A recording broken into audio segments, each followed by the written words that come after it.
So for us, the big blue button is already embedded.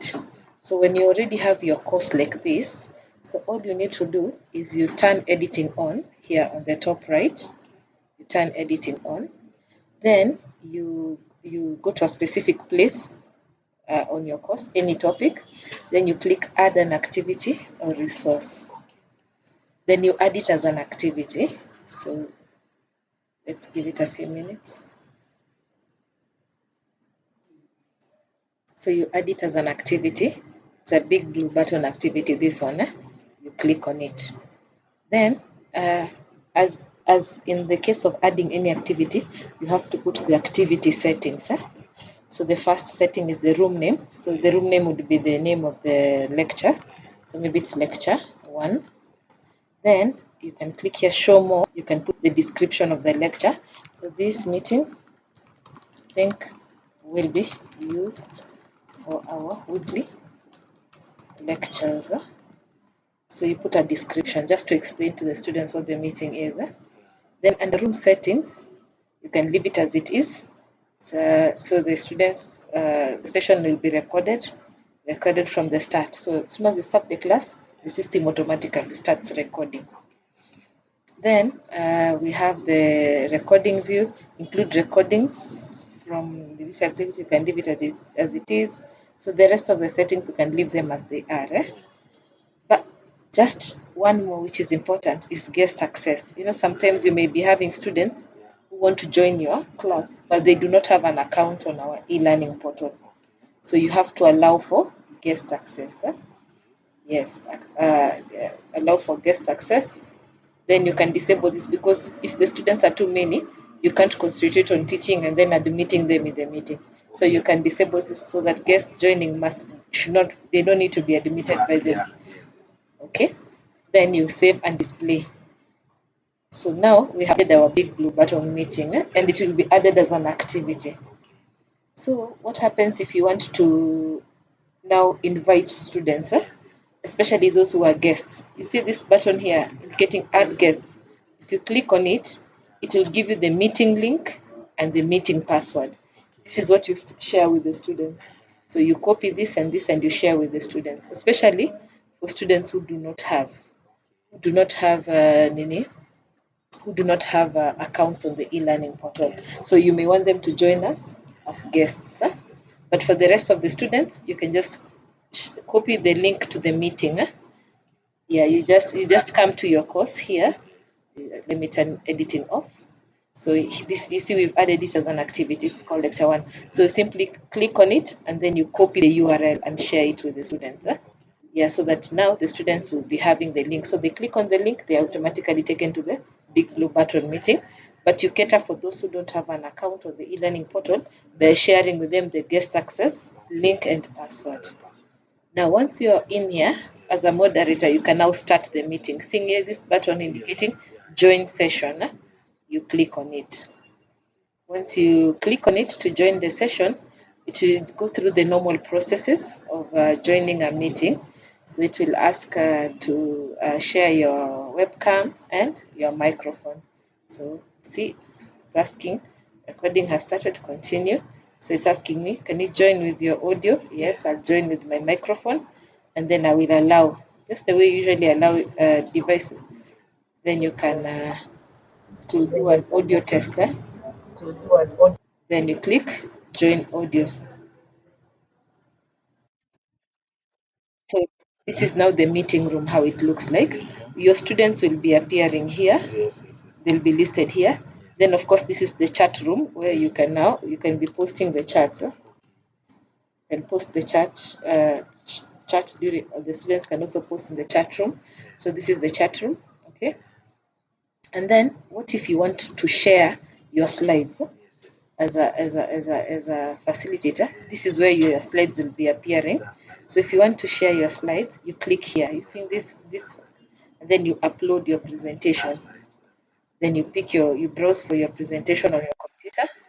So you can pick. Let me just go to the desktop and check whether I have a document. So assuming this is my, do I have any documents to share? Let me go under documents.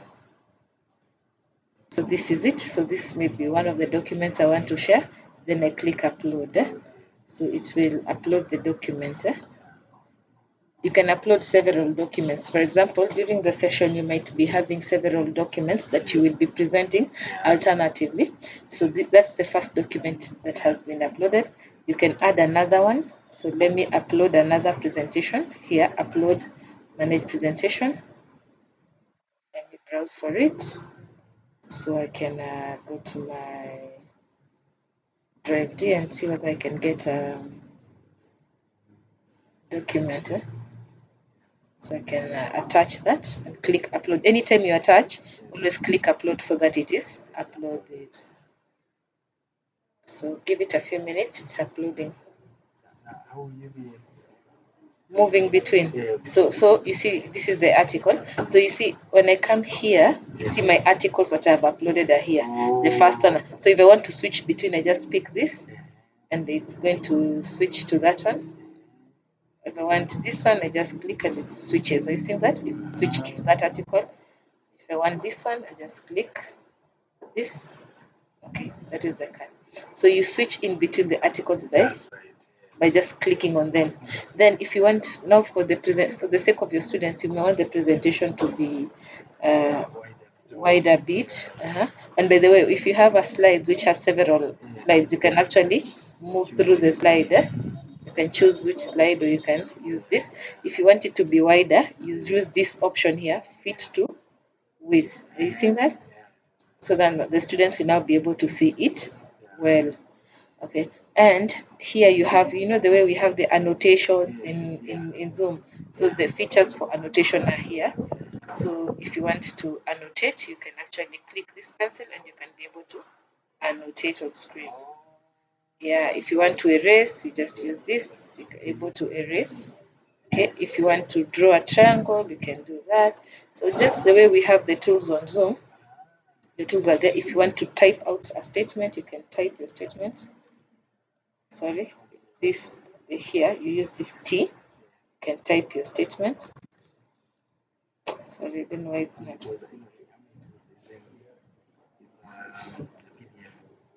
No, even on the PDF, you should be able to. Let me just type here. It's jumping to the pen, but then you can also move your document around using this hand tool. You see, you can actually use it to drag the document around. Okay, you can use this arrow to actually put in an arrow to point. Yeah. So here we have the annotation, right? The tools, so you can explore these tools. You can increase the size, you can zoom in, you can zoom out, you can this one will now be highlighting who has sometimes the students, you have the students in class and you have a diagram and you want to see where the student is pointing at, so you can be using this multi-user whiteboard. Yeah, this, yeah, so you can explore the options here down here. Mm-hmm. Yes. So if there's a reaction bar here, if somebody wants to raise their hand, if there's thumbs up, thumbs down, clapping, just the way we usually have those reactions. Yeah, so they are here. You may want to share your screen. If you want to share your screen, you use this option here, share your screen. And then it will give you the open screens on your computer. You can pick which one. Maybe I want the students to see this, to watch this video, or to so I can share my screen. So it is actually shared. I'm sharing my screen. It's even showing me stop sharing. Yeah. So you can share. Yeah, when you stop sharing, it goes back to the presentation. You may have a video that you want them to watch. Okay. You can, oh, sorry, if you want to share your webcam, sorry, not a video. You want to share your webcam so that the students can see it, can be able to do that from there. Okay. So it has so many options.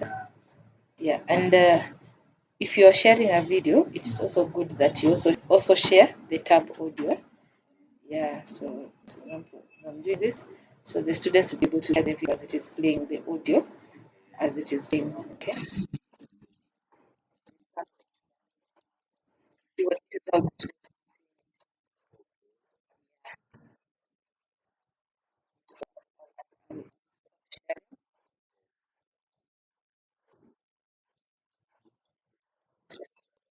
come here, the link which is being shared, stop sharing. Go back to Zoom video. Okay, so usually when you see yourself having this computer icon here, it means you are the moderator.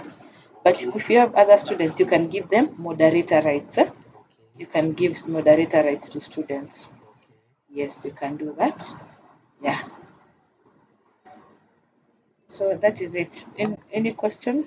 No, now, like for these classes here in Zoom, maybe if I can have for that, for them. I create for you a course Yeah, yeah, so that in the course now you can create yeah, yeah, the big yeah, blue button sessions. yeah. And by the way, just to finalize, you can be able to create breakout rooms. You see from this setting icon here, Yes, you can be able to mute all the users. Maybe sometimes students are making noise. You can yes, mute all users. yeah. Okay, you can mute all users except the presenter. Okay, Yes, you can lock viewers. You can guest. There's a guest policy you can look at. You can save usernames. So I think this is for class attendance. okay, This is for class attendance here, by the way. This one, thank you for class attendance. Let's look here. You see, it can give you a list of users in meeting. You see? Yeah, so it can give you this attendance from this one. From here, save usernames. And you know, our usernames are admission number. okay. Yeah. The Or one they by have used to log in. the one they have used to log in. Or if they're guests, then it will pick their names as they have Okay, typed in as they're coming into the meeting. You can create breakout rooms. Yeah, then I have never explored this one of writing closed captions. You can try. And then there's the learner analytics dashboard, which shows you, I think, the participation in the meeting. Yeah, this one, it gives you the participation. Every student, how much time did they spend on the meeting? How active were they? So this one can be very useful for you. Yes. So that is it. I hope that is helpful.